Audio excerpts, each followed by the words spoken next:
இப்போது புதிய அறிமுகம் ஆச்சி ஹோட்டல் சாம்பார் 50 கிராம் ரூபாய் 20 மட்டுமே.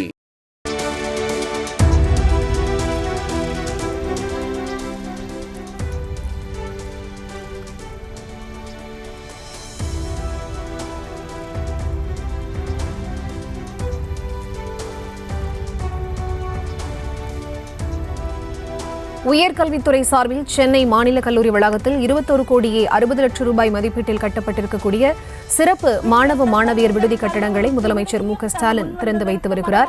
அதன் நேரடி காட்சிகளை தற்போது பார்த்து வருகிறோம். விவரங்களோடு இணைகிறார் செய்தியாளர் அஜய். அவரிடம் பேசலாம்.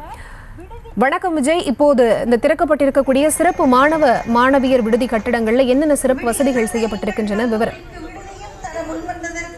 சென்னை மாநில கல்லூரியில் கட்டப்பட்டிருக்கக்கூடிய மாற்றுத்திறனாளி மாணவர்களுக்கான சிறப்பு விடுதியை முதலமைச்சர் மு.க.ஸ்டாலின் தற்போது திறந்து வைத்திருக்கிறார். கடந்த 2022ஆம் ஆண்டு நடைபெற்ற மாநில கல்லூரியினுடைய பட்டமளிப்பு விழாவில் முதலமைச்சர் மாற்றுத்திறனாளிகளுக்கு சிறப்பு விடுதி அமைத்து தரப்படும் என தெரிவித்திருந்தார். அந்த அறிவிப்பின்படி 21.68 லட்சம் மதிப்பீட்டில் மாற்றுத்திறனாளி மாணவர்களுக்கான பிரத்யேக விடுதியை தற்போது திறந்து வைத்திருக்கிறார். இந்த மாநில கல்லூரியினுடைய மாற்றுத்திறனாளிகளுக்கான அந்த சிறப்பு விடுதிகளுடைய சிறப்பு அம்சங்களை பொறுத்தவரையில இந்த கல்லூரியில பொறுத்த வரைக்கும் 350 மாணவர்கள் மாற்றுத்திறனாளி மாணவர்கள் படித்து வராங்க.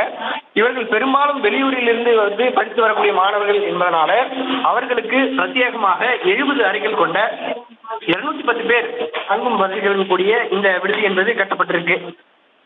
இந்த பிரத்யேக அறைகள்ல எளிதாக கையாளக்கூடிய கழிவறைகள், லிப்ட் வசதி மற்றும் சிறப்பு நடைமேடையும் கூடிய இந்த விடுதியில அமைக்கப்பட்டிருக்கு. மாற்றுத்திறனாளி மாணவர்களுக்கு தொட்டு உணரக்கூடிய வகையில தரை அமைப்பு என்பது ஏற்படுத்தப்பட்டிருக்கு. ஒவ்வொரு அறையிலும் அவசர அழைப்பு மணி பொருத்தப்பட்டிருக்கு. குளியல் அறை மற்றும் கழிவறையில மாற்றுத்திறனாளி மாணவர்களுக்கு சிறப்பு வசதிகளுடன் இந்த பிரத்யேக அமைப்பு என்பது ஏற்பாடு செய்யப்பட்டிருக்கு. பொதுவா இந்த மாணவர் விடுதியை பொறுத்தவரையில சுமார் 210 மாணவர்கள் தனித்தனியே இருக்கக்கூடிய வகையில இந்த விடுதி என்பது ஏற்பாடு செய்யப்பட்டிருக்கு.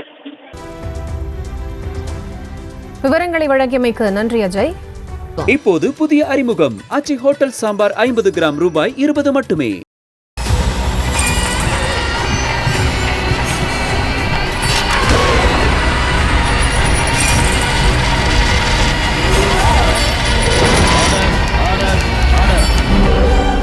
குற்றங்களின் மறுபரிமாணம் நிகழ்தகவு நமது நியூஸ் தமிழ் தொலைக்காட்சியில் விரைவில்.